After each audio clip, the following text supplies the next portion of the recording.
एक अत्यंत महत्त्वाची बातमी। राज्याच्या मुख्यमंत्री पदासंदर्भात काल रात्री दिल्लीमध्ये अमित शहांच्या निवासस्थानी बैठक झाली। अमित शहा, एकनाथ शिंदे, देवेंद्र फडणवीस, अजित पवारांसह इतर नेत्यांच्या उपस्थितीत ही बैठक संपन्न झाली। बैठकीमध्ये मुख्यमंत्री पदासह खाते वाटपाबाबत चर्चा झाल्याची माहिती आहे। दरम्यान आज मुंबईत महायुतीची बैठक होणार आहे। शिंदे, फडणवीस, अजित पवार या बैठकीला उपस्थित असतील। शहांनी दिलेल्या सूचना आणि निर्णयांबद्दल बैठकीत चर्चा होणार आहे। तर येत्या 2 दिवसात निरीक्षक महाराष्ट्रात येणार असल्याची ही शक्यता वर्तवण्यात येते। त्यामुळे महाराष्ट्राचा मुख्यमंत्री कोण होणार हे लवकरच स्पष्ट होईल।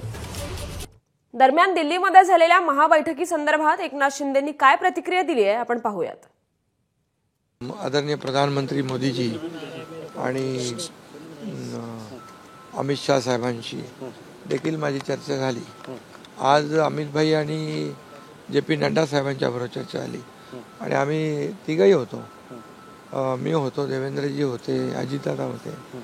बैठक अतिशय सकारात्मक झालेली आहे। आमच्यामध्ये पूर्णपणे समन्वय आहे, सकारात्मक आम्ही सगळे आहोत आणि आम्हाला राज्यातल्या जनतेने जे अतिशय क्लिअर कट मॅन्डेट दिलेले आहे त्यांचा आदर आम्ही करतोय आणि लवकरच सरकार स्थापन करू। आदरणीय प्रधानमंत्री मोदीजी।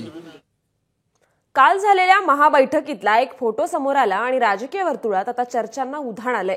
या फोटोमध्ये अजित पवार, प्रफुल्ल पटेल, जे.पी. नड्डा, सुनील तटकरे आणि देवेंद्र फडणवीसांच्या चेहऱ्यावर हास्य असल्याचं दिसलं, तर मुख्यमंत्री एकनाथ शिंदेंच्या चेहऱ्यावर मात्र नाराजी दिसली। त्यामुळे वरिष्ठांनी घेतलेल्या निर्णयावर शिंदे नाराज आहेत का याबाबतच्या चर्चाही आता सुरू झाल्या आहेत।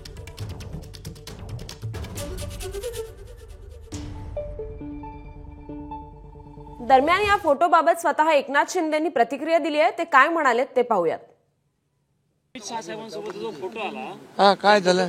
त्या फोटोवर चर्चा सुरू झाली। काय फोटो मध्ये काय आहे? तुमचा चेहरा गंभीर अरे मी आता तुम्हाला कधी गंभीर कधी हसरा काय काय तुम्ही आता ठरवताय ते तुम्हीच ठरवा। लाडकी भाऊजाऱ्यापासून तुम्ही हसरे दिसतात सगळीकडे। अरे बाबा, आजही मी खुश आहे।